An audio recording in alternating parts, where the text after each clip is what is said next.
शेर की सर पे बिल्ली खेल रहे, शेर की सर पे बिल्ली खेल रहे। कैसा है मुसलमान का बदनसीब, शहादत की तमन्ना भूल गई, तस्बीह की दानों में जन्नत ढूंढ रही। प्राणेर अधिक बेशी যার দাম, রহমাতাল লিল আলামিন। জানো কি তোমরা তাহার নাম, রহমাতাল লিল আলামিন। অসহায়ের বুকে যে জন গোপনে করেন সাওয়ার, দরুদ পরে সুবহে ও শাম, রহমাতাল লিল আলামিন। জানো কি তোমরা তাহার নাম, রহমাতাল লিল আলামিন। গরিবেরে আহার দিতেন, নিজে হয়ে রোজাদার। নিয়মর ভালোবাসার ঘাম, রহমাতাল লিল আলামিন। গরিবেরে আহার দিতেন, নিজে হয়ে রোজাদার। নিয়মর ভালোবাসার ঘাম, রহমাতাল লিল আলামিন। তার পথে যে বিছিয়ে দিত টুকরো কাটা স্তূপ করে, তাকেও দিলেন প্রেম মুজাসসাম, রহমাতাল লিল আলামিন। জানো কি তোমরা তাহার নাম, রহমাতাল লিল আলামিন। আল্লাহ রাব্বুল আলামিন বলেন, ওয়ামা আরসালনাকা ইল্লা রহমাতাল লিল আলামিন। আল্লাহ রাব্বুল আলামিন বলেন, নবী হে, আমি আল্লাহ রাব্বুল আলামিন আপনাকে তামাম পৃথিবীবাসীর জন্য রহমত স্বরূপ প্রেরণ করেছি। তার মানে বোঝা গেল তিনি শুধু আমাদেরই জন্যই রহমত নয়, বরং তামাম পৃথিবীর মাঝে যত মাখলুকাত আছে, যা কিছু আছে সব কিছুর জন্যই আল্লাহ তাআলা তাকে রহমত হিসাবে প্রেরণ করেছেন। কন্যা সুবহানাল্লাহ। কবির ভাষায় কবি সুন্দর করে বলেছেন, শুধু ওয়াজুদাস রহমাতাল লিল আলামিন, শুধু ওয়াজুদাস রহমাতাল লিল আলামিন, মসজিদে ও শুধু হামারুয়ে জমিন। কবি বলেন তার অস্তিত্বই হলো জগৎবাসীর জন্য করুণা, তাই গোটা পৃথিবীকে তার জন্য মসজিদ বানিয়ে দেওয়া হয়েছে। কেননা তিনি পৃথিবীর জন্য আর পৃথিবী তারই জন্য। গোটা পৃথিবীকে তার জন্য মসজিদ বানিয়ে দেওয়া হয়েছে। কন্যা সুবহানাল্লাহ। তিনি পৃথিবীর জন্য আর পৃথিবী তারই জন্য। আমাদের রাসূল করিম সাল্লাল্লাহু আলাইহি ওয়াসাল্লাম যখন দুনিয়াতে আগমন করেন, তিনি এতিম অবস্থায় দুনিয়াতে আগমন করেছিলেন, এতিম অবস্থায় লালিত পালিত হয়েছে।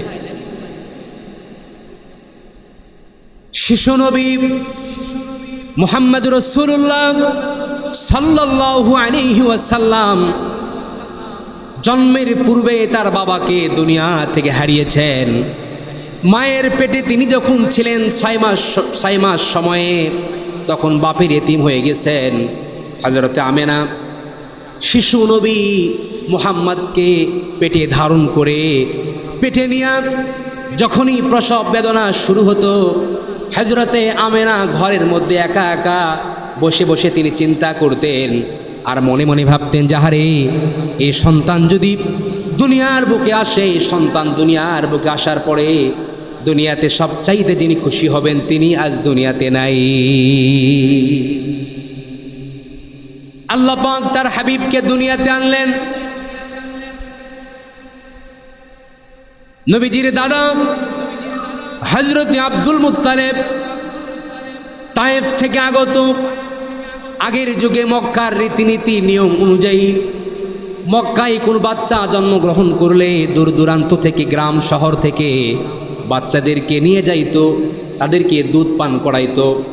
সেই নিয়ম অনুসারে রাসূলের দাদা তাঁবুর সামনে দাঁড়ায়া তায়েফ থেকে আগত সাদিয়া গোত্রের লোকেরা যখন আসছেন, আব্দুল মুত্তালিব তাদেরকে লক্ষ্য করে বলছেন, এই ঘরের মধ্যে একটা বাচ্চা আছে, ইয়েতিম মানুষ, গরিব মানুষ, টাকা কড়ি বেশি দেওয়া যাবে না, যদি দয়া হয় তাহলে নিয়ে যাইতে পারো।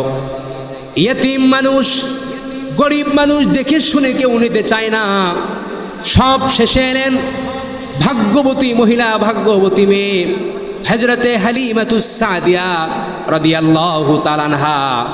সবার শেষে এসেছেন, কোনো বাচ্চা কাচ্চা কোনো কিছু পায় নাই।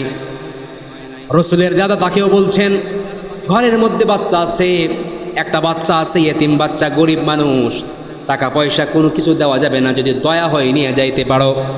হযরতে হালিমা বললেন। এই কথা শুনে তার স্বামীর সাথে হযরতে হালিমা পরামর্শ করলেন যে দেখি, দেখতে যদি অন্তত ভালো হয়, দেখতে যদি সুন্দর লাগে, তাহলে বাচ্চা নিয়ে চলে যাব, একেবারে খালি হাতে ফেরার চাইতে তো ভালো। কথা বলেন ঠিক কিনা?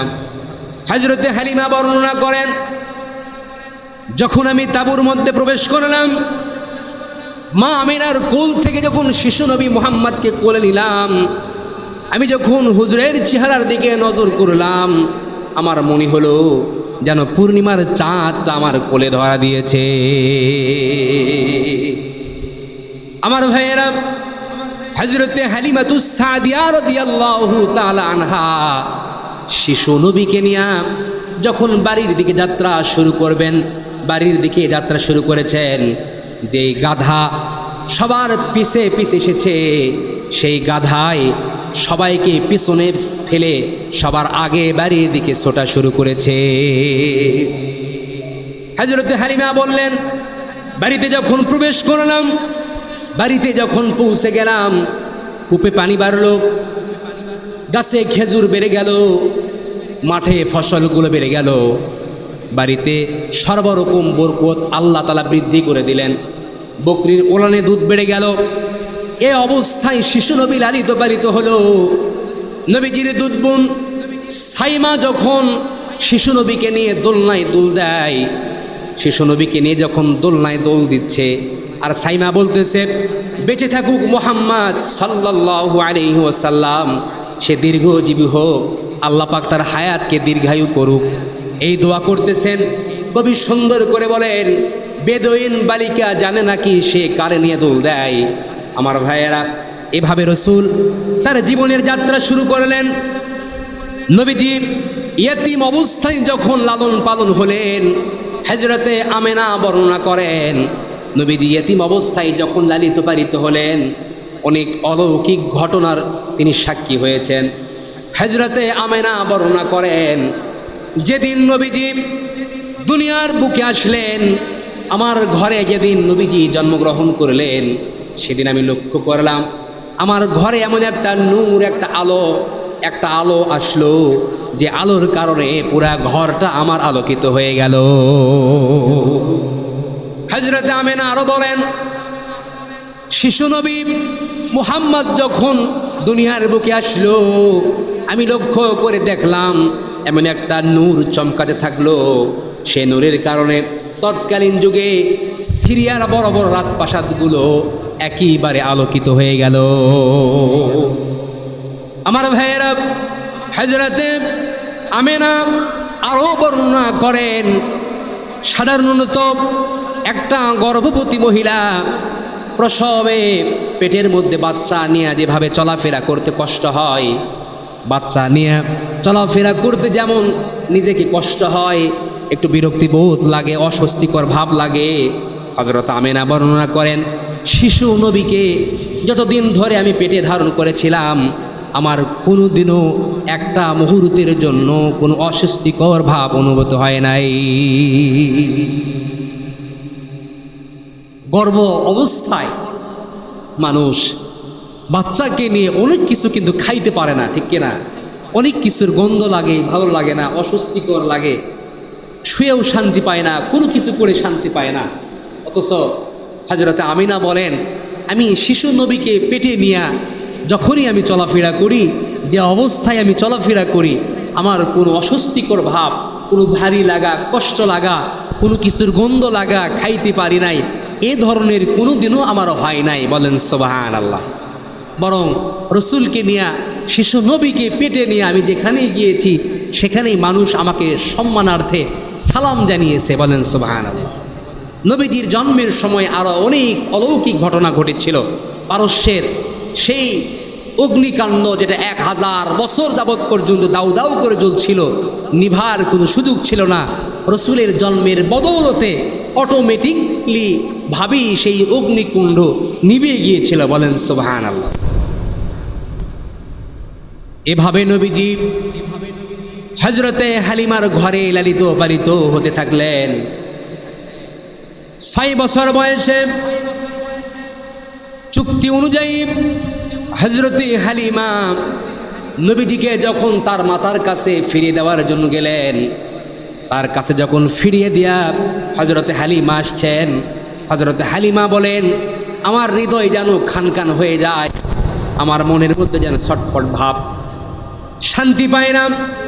অথচ হালিমার বাড়িতে ফুটফুটে সুন্দর সুন্দর ছেলে মেয়ে ছিল, তারপরেও মুহাম্মদকে যখন, শিশু নবী মুহাম্মদকে যখন তার মায়ের কাছে আমি ফিরিয়ে দিতে যাই, তখন আসার সময় আমার মনে আর শান্তি নাই।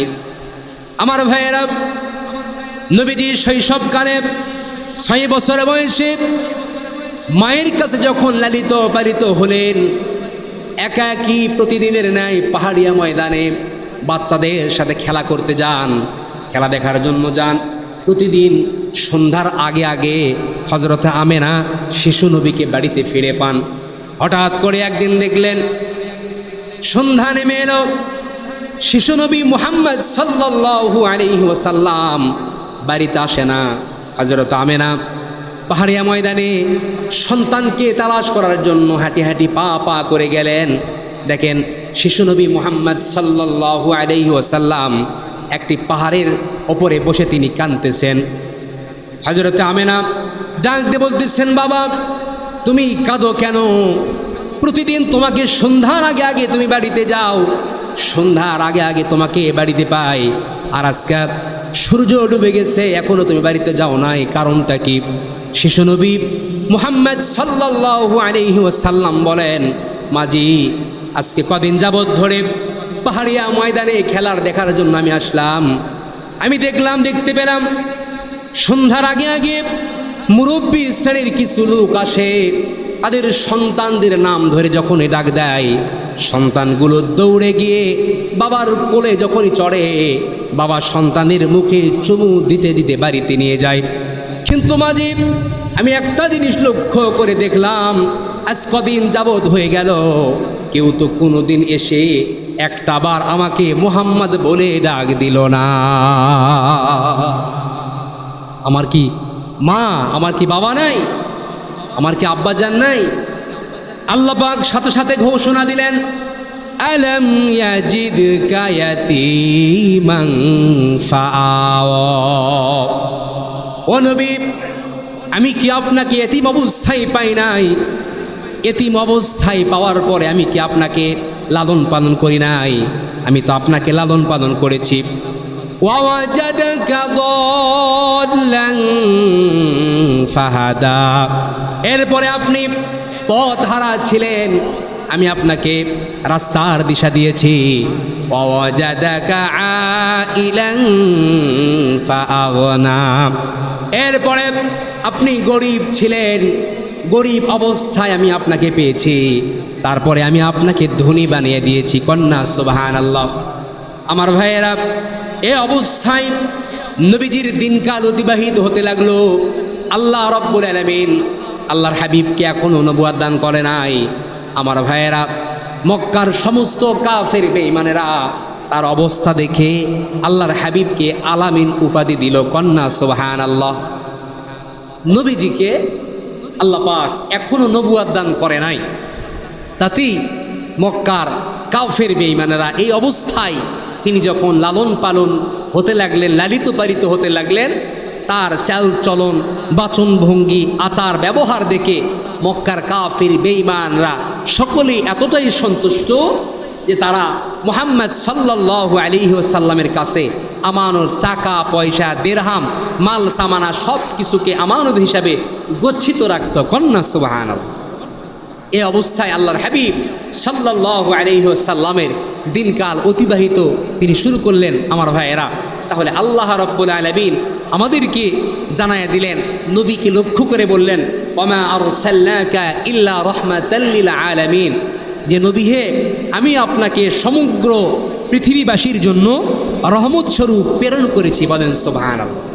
কারণ বিশ্ব মানবের সর্বশেষ এবং চূড়ান্ত নবী হযরতে মুহাম্মদ রাসূলুল্লাহ সাল্লাল্লাহু আলাইহি ওয়াসাল্লাম।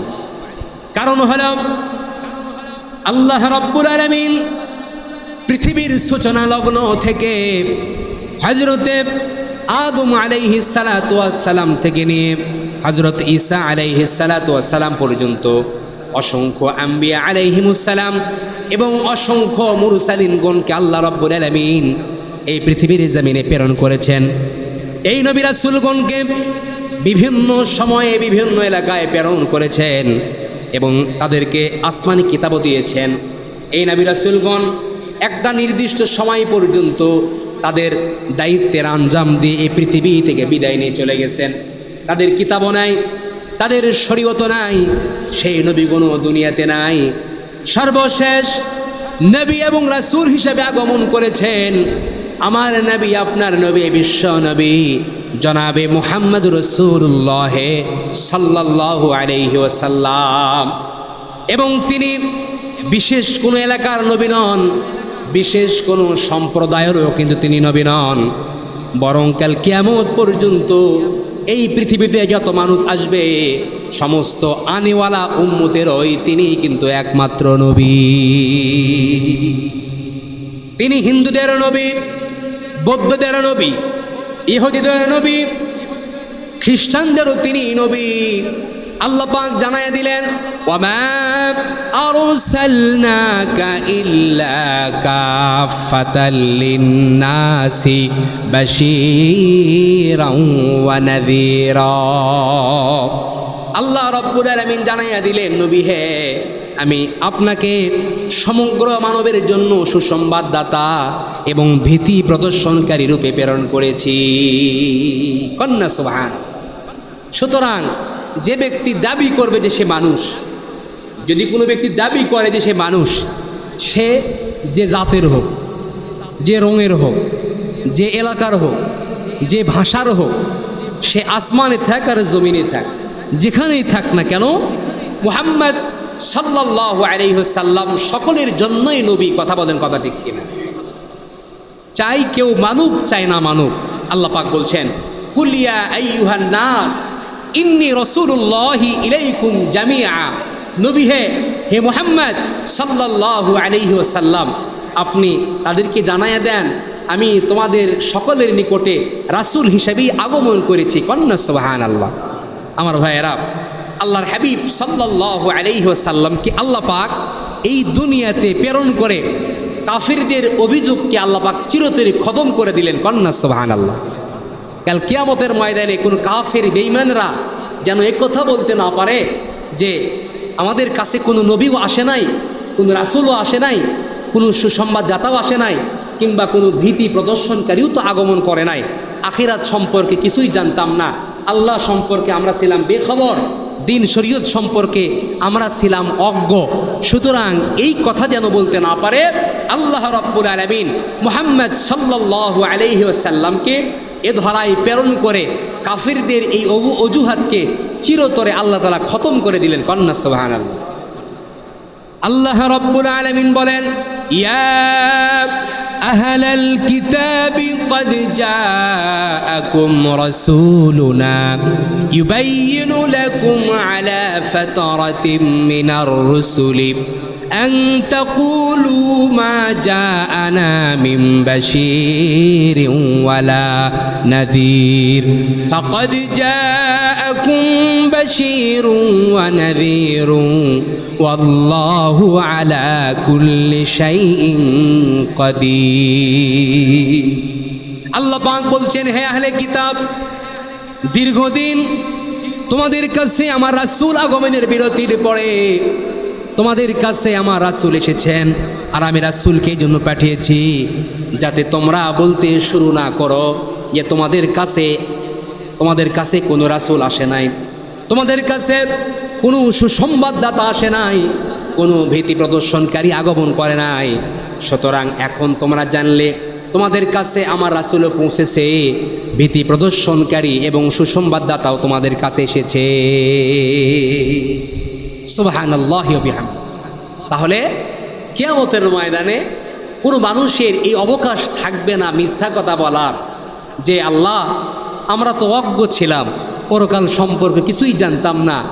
আল্লাহ তখন বলবেন, এ আমার বান্দারা, কই আমার এক বান্দা প্রত্যেকটা সপ্তাহে পরকাল সম্পর্কে, রাসূল সম্পর্কে, আখিরাত সম্পর্কে জুমার আগে তোদেরকে সুন্দরভাবে তোমাদেরকে জানাইয়া দিয়েছে, কিন্তু তোমরা শোনো নাই, তোমরা গাফিল ছিলা, কানের মধ্যে তোমাদের পর্দা পড়ে গেছে, অন্তরের মধ্যে পর্দা পড়ে গেছে, তোমরা শুনেই না শোনার ভান করেছো, দেখি না দেখার ভান করেছো।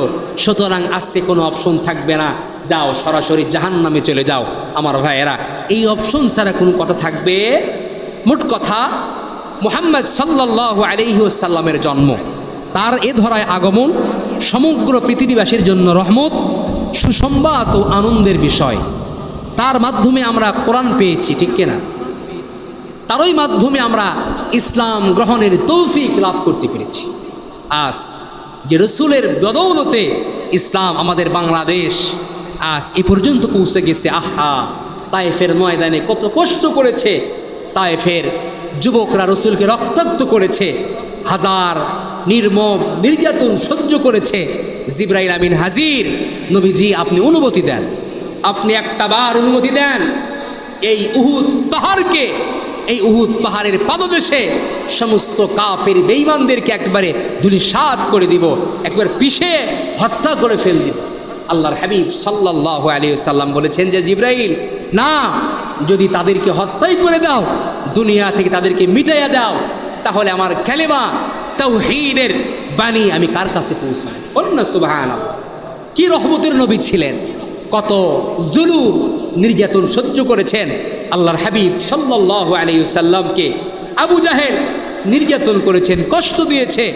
নবীজি নামাজের সেজদারত অবস্থায় আছেন, আবু জাহেল মরা উটের পচা নাড়ি ভুড়ি রসুলের মাথার উপরে চেপে দিয়েছে, রসুলকে শ্বাসরুদ্ধ করে হত্যা করার।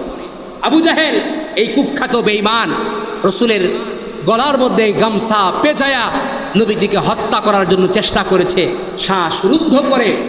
আল্লাহর হাবিব সাল্লাল্লাহু আলাইহি ওয়াসাল্লাম তবুও আল্লাহর কাছে কোনো বদদুয়া করে নাই। বলেন সুবহানাল্লাহ। ইসলাম যখন আস্তে আস্তে প্রসার লাভ করলো, তখন আল্লাহর হাবিব দুহাত তুলে আল্লাহর কাছে ইসলামের জন্য দুইজন ব্যক্তির দোয়া করেছিলেন, দুইজন ব্যক্তির জন্য দোয়া করেছিলেন। এভাবে দোয়া করেছেন, আয় আল্লাহ, ইসলামের জন্য খাত্তাবের ছেলে ওমর নতুবা হিশামের ছেলে আবু জাহেলকে আপনি ইসলামের জন্য কবুল করে নেন। খাত্তাবের ছেলে ওমরের নাম নেওয়ার সাথে সাথে যিনি কবুল করেছেন তিনি কে? জোরে কথা বলেন। তাহলে আল্লাহর হাবিব সাল্লাল্লাহু আলাইহি ওয়াসাল্লাম কখনো কোনো সময় তারা রসুলকে থাকতে দেয় নাই, বাপদাদার ভিটামাটি মক্কার জামিনে থাকতে দেয় নাই, অমানবিক নির্যাতন করেছেন। তার কষ্ট সহ্য করতে না পেরে রসুল মক্কা থেকে হিজরত করে মদিনা চলে গেছে। তবুও কোনো কাফের বেঈমানদের জন্য যারা কষ্ট দিয়েছে, নির্যাতন করেছে, আমার ভাইয়েরা, তাদের জন্য যারা পরিমাণ কোনো বদদোয়া করে, তাহলে যে রসুল আজ আমাদের জন্য আজ ইসলাম, আমরা আজ এই বাংলাদেশ পর্যন্ত আমরা ইসলাম পেয়েছি। রক্তের বদৌলতে, সাহাবীদের জীবনের বদৌলতে ইসলাম আমরা পেয়েছি। অনেক কষ্টে ইসলাম আমরা পেয়েছি। আজকে হয়তো সেটার মূল্য আমরা দিতে শিখিনি। যদি মূল্য দিতে শিখতাম তাহলে আজ রসুলকে নিয়ে কটূক্তি করা হয়, আমাদের কোনো রিয়াকশন নাই। আম্মা জান আয়েশাকে নিয়ে বাজে মন্তব্য করা হয়, আমাদের কোনো রিয়াকশন নাই। ইসলামকে নিয়ে, কোরআনকে নিয়ে কটূক্তি করা হয়, বাজে মন্তব্য করা হয়।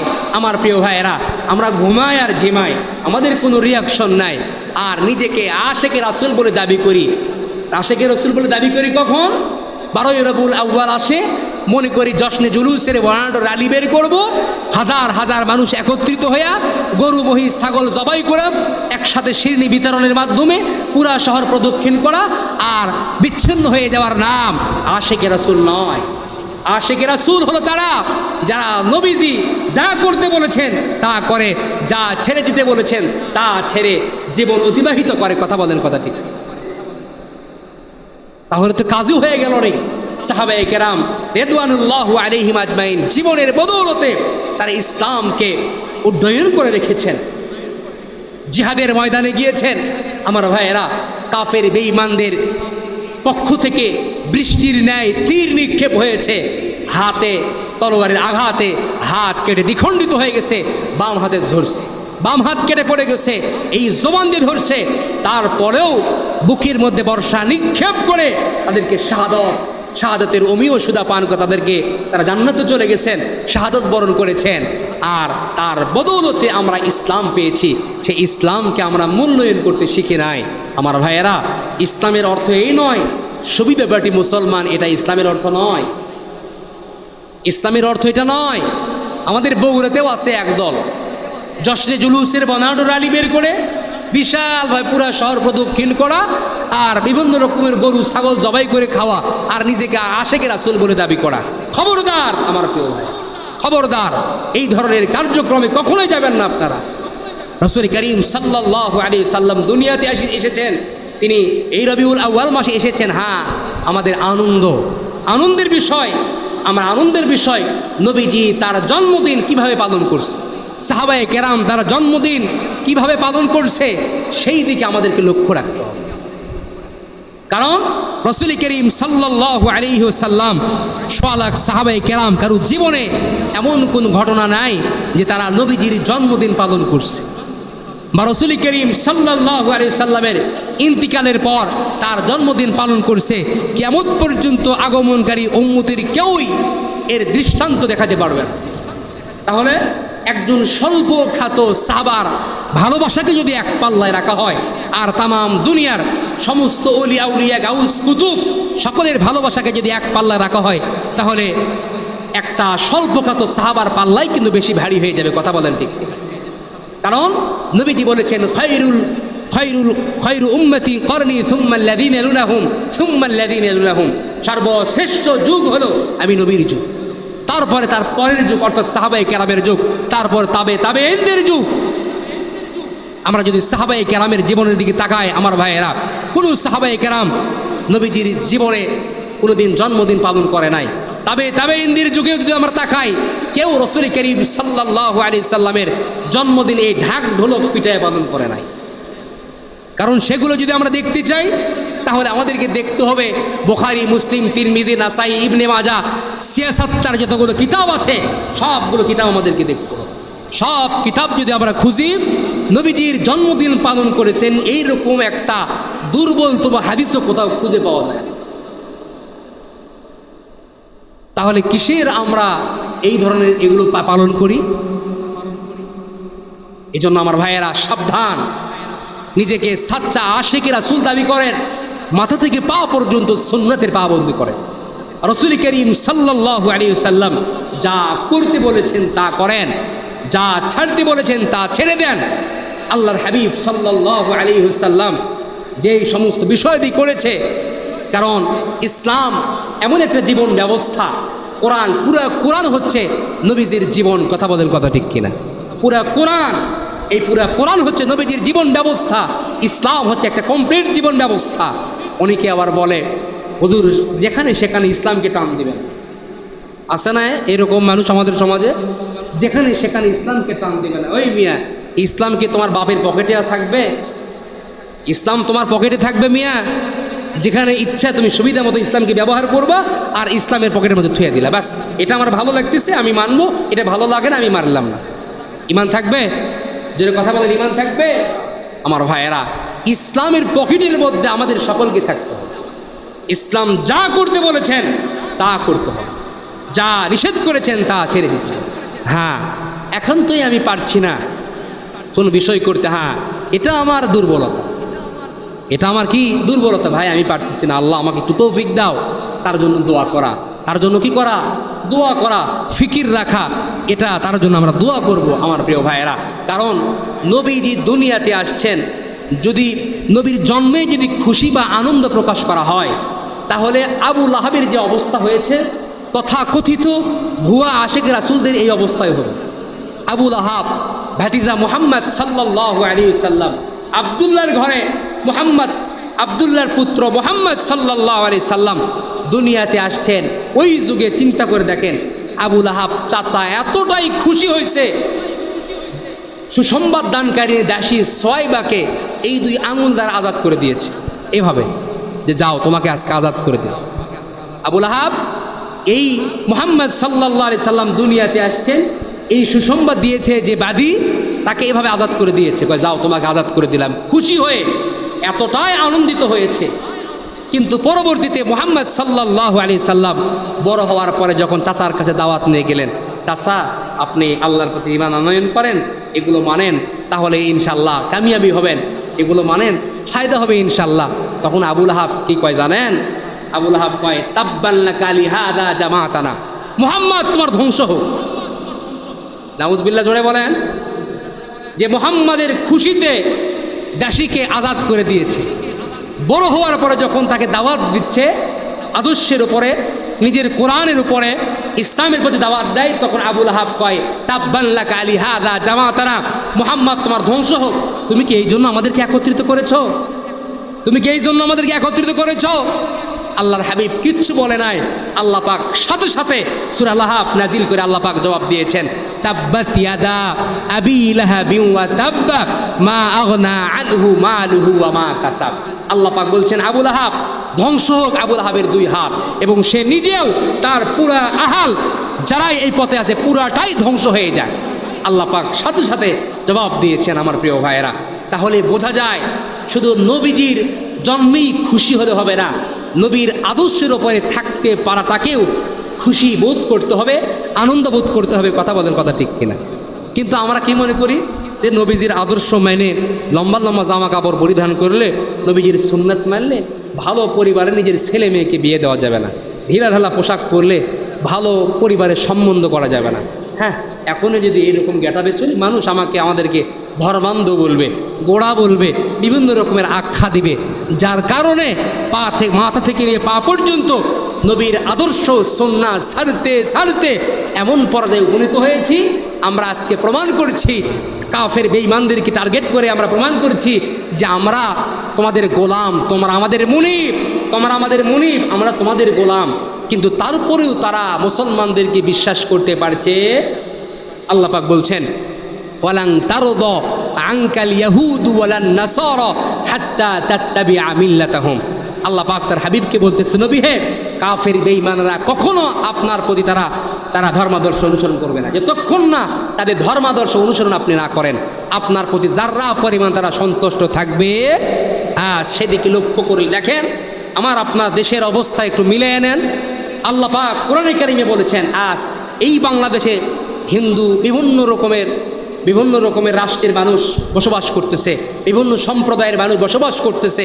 আজকে হিন্দু দেখেন, হিন্দু যুবকরা আজ মুসলমান নারীদেরকে লেলিয়া তাদেরকে ধর্ষণ করছে। কথা কোন ঠিক কিনা?